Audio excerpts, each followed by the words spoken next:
Success point YouTube channel में आप लोगों का स्वागत है।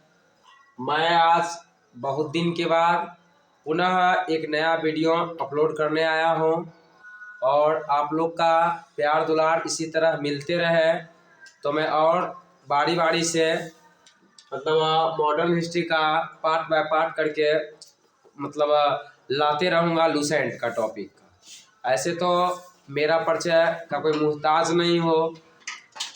मेरा नाम Rakesh Kumar Jha, train manager eastern railway Kolkata.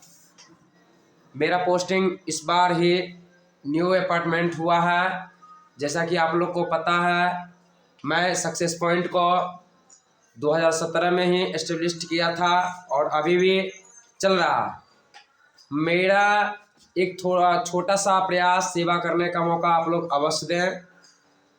New batch आप लोग का लगभग 15 फरवरी से प्रारंभ होने वाला है, इसलिए एक बार अवश्य आप लोग सक्सेस पॉइंट से मिलें और थोड़ा सा गाइडलाइंस करने का मौका दें।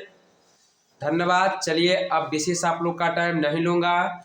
मैं आपको मॉडर्न हिस्ट्री का पार्ट 9 का क्लास लेकर के आया हूं, जो गवर्नर जनरल से संबंधित था। मैं पीछे आप लोगों को पढ़ा दिया था, इसके आगे मैं ले करके चल रहा हूं। आप लोग जो है लूसेंट निकाल लेंगे। लूसेंट का पेज नंबर जो है आपका 48 यानी 48 पेज नंबर निकाल लेंगे। आपको पता है मैं बारी बारी से सारे गवर्नर जनरल को कवर करने का प्रयास कर रहा हूँ, तो इसके लिए क्षमा चाहूँगा। जो मैं इतना दिन के बाद आप लोग के बीच वीडियो लेकर के आया हूँ, कुछ व्यस्तता कुछ इतनी बढ़ गई थी जो आप लोगों के पीछे मैं बीच में उपस्थित नहीं हो सका, इसके लिए सॉरी। चलिए आगे चलता हूँ लेकर के हम 48 पेज नंबर 48 आप लोग निकाल लेंगे। चलिए, मैं आज का क्लास लॉर्ड रिपन से संबंधित लेकर के चलता हूँ। आप लोग पुनः रिकॉल कर लेंगे पेज नंबर 48 लूसेंट का पेज नंबर 48 निकाल लेंगे और आप लोग लॉर्ड रिपन से संबंधित सारे बातों को समझने का प्रयास करेंगे। चलिए, मैं कह रहा था लॉर्ड लीटन तक आप लोगों को पढ़ा दिया था। आज का क्लास लॉर्ड रिपन का होगा। प्रधानमंत्री ग्लैडस्टोन के परामर्श पर रिपन ने सर्वप्रथम समाचार पत्रों की स्वतंत्रता को बहाल करते हुए 1882 में वर्नाक्यूलर प्रेस एक्ट, जो आप लोग को पता है लॉर्ड लीटन के द्वारा प्रेस पर एक प्रतिबंध लगाया गया था, वो कानून था वर्नाक्यूलर प्रेस एक्ट, जिसको समाप्त करने का श्रेय लॉर्ड रिपन को जाता है, जिन्होंने 1882 में वर्नाक्यूलर प्रेस एक्ट को समाप्त कर दिया और प्रेस को स्वतंत्र कर दिया था। कौन हो? रिपन। तो अब ये रिपन आते ही सर्वप्रथम उन्होंने वर्नाक्यूलर प्रेस एक्ट 1882 में लीटन के द्वारा चलाए गए प्रेस पर जो प्रतिबंधित था उसको खत्म कर दिया। कौन? रिपन। याद रखने योग्य बातें हैं, ठीक ना। फिर दूसरा काम, इन्होंने लीटन के द्वारा किए गए सिविल सेवा में प्रवेश की अधिकतम आयु सीमा जो आपका वो जो कर दिया था, इनकी 21 से घटाकर 19 कर दिया था, उसको सही करने का श्रेय लॉर्ड रिपन को जाता है। इन्होंने पुनः 19 वर्ष से बढ़ाकर 21 कर दिया। यानी लीटन द्वारा किए गए कार्यों को सुव्यवस्थित ढंग से नष्ट करके पुनः सुव्यवस्थित किया, वो कौन किया था? तो हमारे रिपन महोदय। चलिए आगे चलते हैं। इन्होंने स्थानीय स्वशासन की शुरुआत, यानी स्थानीय स्वशासन की शुरुआत किसने किया था? Lord Ripon. यानी स्थानीय स्वशासन की शुरुआत डायरेक्ट पूछता एग्जाम में, स्थानीय स्वशासन के जनक कौन है? Lord Ripon. याद रखेंगे। आगे चलिए, 18 मई 1882 को स्थानीय स्वशासन संबंधी एक कानून बनाया, जिसके आधार पर विभिन्न प्रांतों में 1883 से 85 के मध्य स्थानीय स्वशासन संबंधी कानून बनाए थे। देखिए, लॉर्ड मेयो के समय में सर्वप्रथम जनगणना की शुरुआत हुई थी और नियमित जनगणना, नियमित रूप से नहीं लेकिन लॉर्ड रिपन ने अपने समय में 1881 में सर्वप्रथम उन्होंने नियमित जनगणना की शुरुआत की और प्रत्येक 10 वर्ष पर जनगणना जो अभी तक चलते रहा है प्रत्येक 10 वर्ष के अंतराल पर होना शुरू हो गया था। लेकिन 1881 में एक्सेप्शनल केस में दो ऐसे जगह थे जो हैदराबाद राजपूताना जिन्होंने नियमित रूप से जनगणना की शुरुआत नहीं जोड़ा था। आगे चले, मैं नोट में आप लोग को बताना चाह रहा हूं जो आपको पहले बता दिया। भारत में पहली बार जनगणना सन 1872 में लॉर्ड मेयो के कार्यकाल में शुरू हुआ था, जिसके बारे में अनियमित जनगणना बोले थे, परंतु इसमें भारत के संपूर्ण प्रतिनिधित्व नहीं हुआ था। 20% भारत का भाग इसमें छूट गया था जो शामिल नहीं हुआ था, यानी इसलिए उसको अनियमित कह सकते हैं। और रिपन चालू किया 81 में। उस समय से प्रत्येक 10 वर्ष पर जनगणना होते आ रहा है और अभी भी हो रहा है। देखिए, प्रथम फैक्ट्री एक्ट रिपन ने 1881 में लाया था, जिसके तहत 7 वर्ष से कम आयु उम्र के बच्चे को काम पर प्रतिबंध लगा दिया गया था। 7 से 12 वर्ष तक श्रमिकों को 9 घंटे से अधिक कार्य करना अब प्रतिबंधित कर दिया था। और यह एक्ट चाय, कॉफी, नील खेती पर लागू नहीं होती थी। इंपोर्टेंट बात, यानी कि ये प्रथम फैक्ट्री एक्ट जो 1881 में आया था, इसमें 7 वर्ष से नीचे कम उम्र के बच्चे को कल कारखाना इत्यादि में काम करने प्रतिबंध लगा दिया।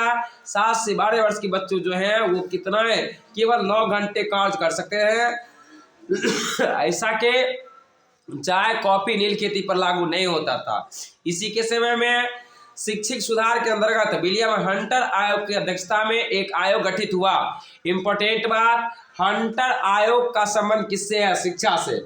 याद करेंगे, पूछेगा हंटर आयोग का संबंध किससे है? शिक्षा से।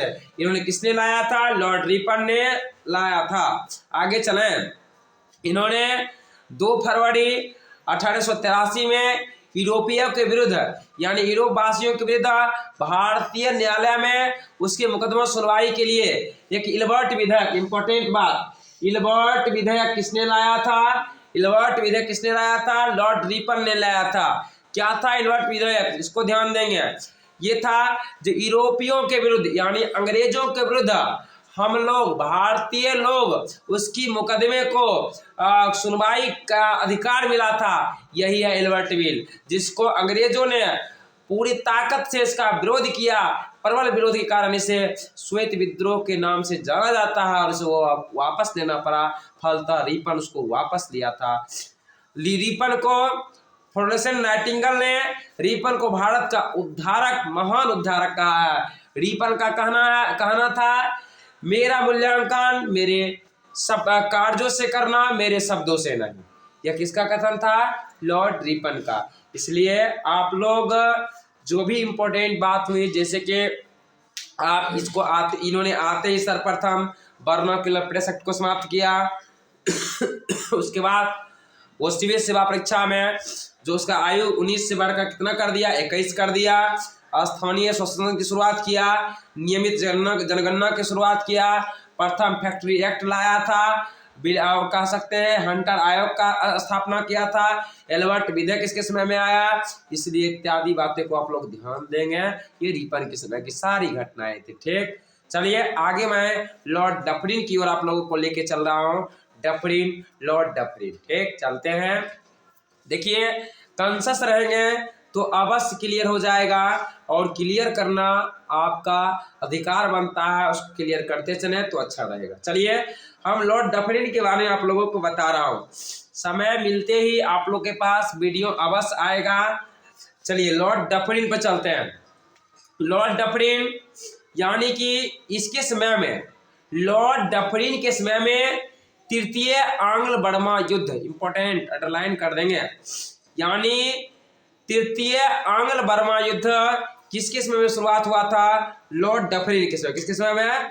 लॉर्ड डफरिन के समय में चालू हुआ था तृतीय आंग्ल बर्मा युद्ध। ध्यान देंगे। चलिए, कहता है इसी के समय में tenancy act, Awadh tenancy act, Bengal tenancy act इत्यादि तथा पंजाब टेनेंसी एक्ट, यानी बंगाल, पंजाब, अवध तीनों टेनेंसी एक्ट किसके समय में आया था? लॉर्ड डफरिन के समय।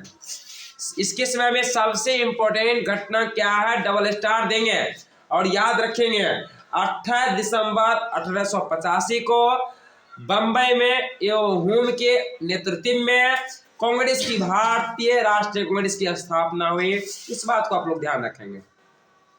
इंपॉर्टेंट दो बातें, तृतीय आंग्ल बर्मा युद्ध किसके समय में हुआ था? लॉर्ड डफरिन के समय में। और एक बात, भारतीय राष्ट्रीय कांग्रेस की स्थापना कब हुई थी? 28 दिसंबर 1885 में। किसकी नेतृत्व में? ह्यूम की अध्यक्षता में। और कहां में? बंबई। चलिए, इतना ही डफरिन के बारे में। आगे चले, लॉर्ड लेंसडाउन में आप लोग को लेके चलते हैं। देखिए, लॉर्ड लेंसडाउन का कार्यकाल 1888 से लेकर 1894 तक था। इसमें इंपॉर्टेंट बात, भारत और पाकिस्तान के मध्य सीमा रेखा, जैसा डुरंड लाइन कहते पहले था, जिसको डुरंड लाइन कहते, भारत अफगानिस्तान के बीच था, बट अभी पाकिस्तान और अफगानिस्तान के बीच हो गया है। ये डुरंड रेखा की स्थापना 1893 में कब हुई थी? 1893 में। इसी के समय में द्वितीय फैक्ट्री एक्ट यानी द्वितीय कारखाना अधिनियम आया था, जिसके तहत स्त्रियों को 11 घंटा प्रतिदिन इससे अधिक काम करने में प्रतिबंध लगाया था। सप्ताह में 1 दिन की छुट्टी का व्यवस्था किया गया। किसके समय में? लॉर्ड लेंसडाउन के समय में। लॉर्ड लेंसडाउन के समय में। चलिए आगे चलते हैं। लॉर्ड एल्गिन द्वितीय, लॉर्ड एल्गिन द्वितीय संबंधित बातें को ध्यान देंगे। एल्गिन कहा था, जो भारत को तलवार के बल पर विजित किया गया और इसका रक्षा भी तलवार से ही की जाएगी। ये लॉर्ड एल्गिन द्वितीय का कथन है। इंपॉर्टेंट एक ही बात इसमें। और आगे बढ़े, अगला topic Lord Curzon. Lord Curzon से संबंधित बात को हम लोग देखते हुए, और आज का टॉपिक लास्ट रहेगा लॉर्ड कर्जन तक का। ठीक, चलिए, लॉर्ड कर्जन जो था, इन्होंने सर्वप्रथम भारतीय टंकन और पत्र मुद्रा अधिनियम पारित किया। इंपॉर्टेंट बात, भारतीय टंकर और पत्र मुद्रा अधिनियम किसने प्रारंभ किया? लॉर्ड कर्जन ने। कब किया? 1899 में। याद रखेंगे। फिर आगे चलते हैं, यानी कि कर्जन के शासनकाल में रिपन स्थापित स्थानीय शासन प्रणाली पर आघात किया गया और उन्होंने कलकत्ता कॉरपोरेशन अधिनियम बनाया। यानी रिपन जो स्थानीय शासन चलाया था, वो कर्जन उसके समय में कुठाराघात उस पर किया गया और उसके जगह पर कोलकाता कॉरपोरेशन अधिनियम लाया गया। याद रखेंगे, कोलकाता कॉरपोरेशन अधिनियम कब आया था? 1899 में। कौन लाया था? कर्जन। किसके जगह पर लाया था? स्थानीय स्वशासन की जगह। आगे चले, कहते हैं जो मतलब एक मोहन क्रीप की अध्यक्षता में 1901 में सिंचाई आयोग की स्थापना। मोहन क्रीप सिंचाई आयोग। और रॉबर्ट का काम क्या था? रेलवे आयोग। यानी रॉबर्ट भी अब क्या कहाँ काम करता है? रेलवे में। ठीक, ध्यान देंगे। आगे चलो, फ्रेजर, हम लोग फ्रीजर करेंगे, खरीदेंगे। कौन नौकरी करके? पुलिस को नौकरी, 1902 में। यानी फ्रेजर की अध्यक्षता में पुलिस आयोग, यानी कि अध्यक्षता में पुलिस आयोग का स्थापना किया था। सर टॉमस रेले की अध्यक्षता में विश्वविद्यालय नहीं खुलेगा तो हम लोग रैली में जाएंगे। आगे चलो, इंपॉर्टेंट घटना स्टार लगा देंगे। भारतीय विश्वविद्यालय अधिनियम कब आया था? 1904 में। रेलवे में पूछा गया क्वेश्चन, भारतीय विश्वविद्यालय अधिनियम कब आया था? 1904 में। आगे बढ़ेंगे, एक ये भी क्वेश्चन पूछा गया था, प्राचीन स्मारक परीक्षण अधिनियम कब बना था? 1904 में। किसके द्वारा? कर्जन के द्वारा। ठीक ना, ये भी याद रखेंगे। भारतीय पुरातत्व विभाग का स्थापना किसने किया था? कर्जन। भारतीय पुरातत्व विभाग का स्थापना किसने किया था? कर्जन।